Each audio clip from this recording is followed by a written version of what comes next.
Within You is the Power. By Henry Thomas Hamblin. Preface. There is a power lying hidden in man, by the use of which he can rise to higher and better things. There is in man a greater self, that transcends the finite self of the sense man, even as the mountain towers above the plain.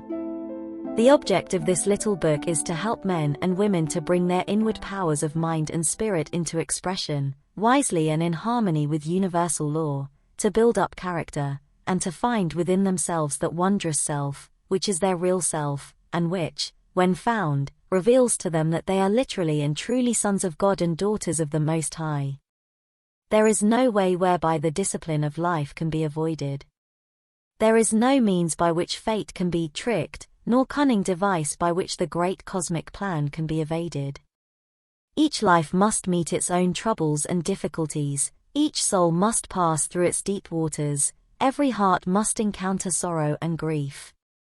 But none need be overwhelmed in the great conflicts of life, for one who has learned the great secret of his identity with the universal life and power, dwells in an impregnable city, built upon and into the rock of truth, against which the storms of life beat in vain.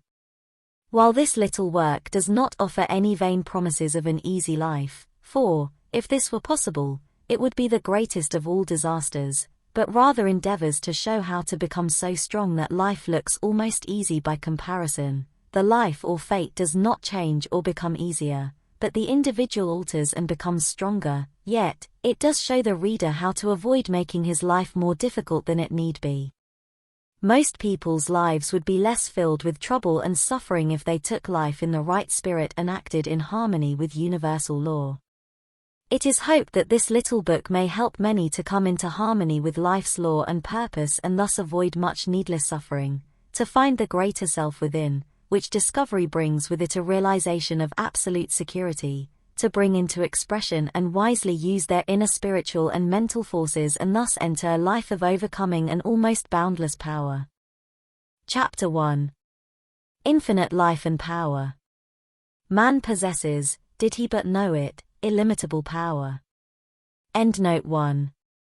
This power is of the spirit, therefore, it is unconquerable. It is not the power of the ordinary life, or finite will, or human mind. It transcends these, because, being spiritual, it is of a higher order than either physical or even mental. This power lies dormant, and is hidden within man until he is sufficiently evolved and unfolded to be entrusted with its use. Thought is a spiritual power of tremendous potency, but this is not the power of which we speak. By thought, man can either raise himself up and connect himself with the powerhouse of the universe, or cut himself off entirely from the divine inflow. His thought is his greatest weapon, because, by it he can either draw on the infinite or sever himself, in consciousness, but not in reality, from his divine source. Through the divine spark within him, which is really his real self, man is connected with the infinite. Divine life and power are his, if he realizes that they are his. So long as he is ignorant of his oneness with the divine source of all life, he is incapable of appropriating the power that is really his.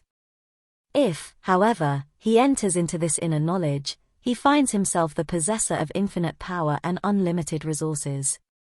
This power, then, is God's, yet it is also man's, but it is not revealed to him until he is fit to be entrusted with it. It is only when man realizes his oneness with his divine source that he becomes filled with its power. Many teachers and initiates lament the fact that certain secrets are being spread broadcast today, secrets that, in the past, were kept closely guarded. They fear that unillumined and unevolved people may make destructive use of spiritual power. This, to the writer, appears to be improbable. It is true that strong personalities, who have a great belief in their own power to achieve and succeed, draw unconsciously on hidden powers, and thus are able to raise themselves high above their fellows. The use, however, that they can make of spiritual power for base purposes is limited, and is not to be feared. There are others, of course, who are misusing their powers.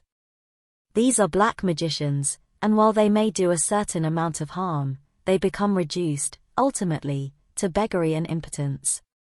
There are also others who spend the whole of their spare time searching for knowledge of this very subject. They read every occult book they can lay hands on, but they never find that for which they seek. There are spiritual powers and influences that withhold the eyes of the seekers from seeing, until they are ready for the revelation. When man, in his search for truth, has given up all selfish striving after unworthy things, and has ceased to use his self-will in conflict with the greater will of the whole, he is ready for the revelation of his oneness with the infinite. Yielding implicitly to the will of the whole may seem, to the unillumined, an act of weakness, yet it is the entrance to a life of almost boundless power. Man is not separate from his divine source and never has been. He is, in reality, one with the infinite. The separation which he feels and experiences is mental, and is due to his blindness and unbelief. Man can never be separated from spirit, for he himself is spirit. He is an integral part of one complete whole. He lives and moves and has his being in God, universal, omnipresent spirit, and God, spirit, dwells in him. The majority of people are unaware of this intimate relationship with the divine, and, because they are unaware, or because they refuse to believe it, they are, in one sense, separated from the inner life of God. Yet this separation is only in their thoughts and beliefs, and not in reality. Man is not separated and never can be, yet so long as he believes that he is separate and alone, he will be as weak and helpless as though he actually were. As soon as man realizes the truth of his relationship to the infinite, he passes from weakness to power, from death unto life. One moment he is in the desert, afar off, weak, separate, and alone. The next, he realizes that he is nothing less than a son of God, with all a son's privileges and powers. He realizes, in a flash, that he is one with his divine source, and that he can never be separated. He awakens also to the fact that all the power of the infinite is his to draw upon, that he can never really fail, that he is marching on to victory. It will thus be seen how great is the power of man's thought. While thought is not the power of the spirit, it is the power by which man either connects himself up with the infinite power, opening himself to the divine inflow, or cuts himself off and separates himself from his spiritual source. Thus, in a sense, man is what he thinks he is. If he thinks he is separate from God and cut off from his power, then it is as though this were really the case, and he is just as impotent and miserable as though he actually existed apart from God.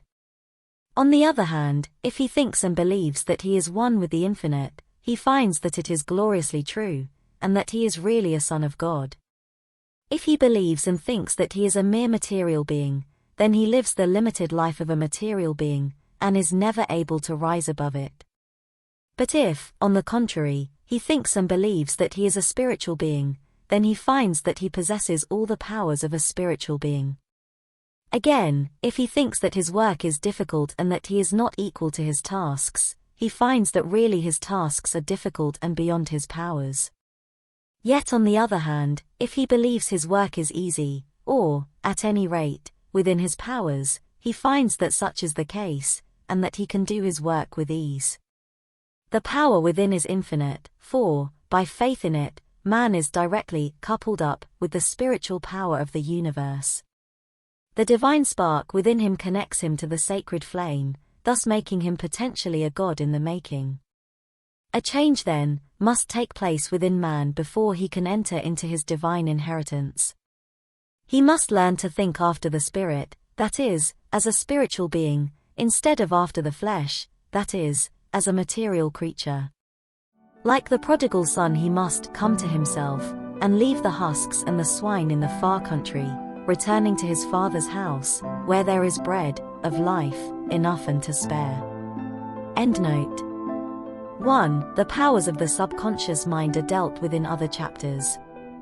The powers of the spirit are far greater and finer than those of the subconscious mind.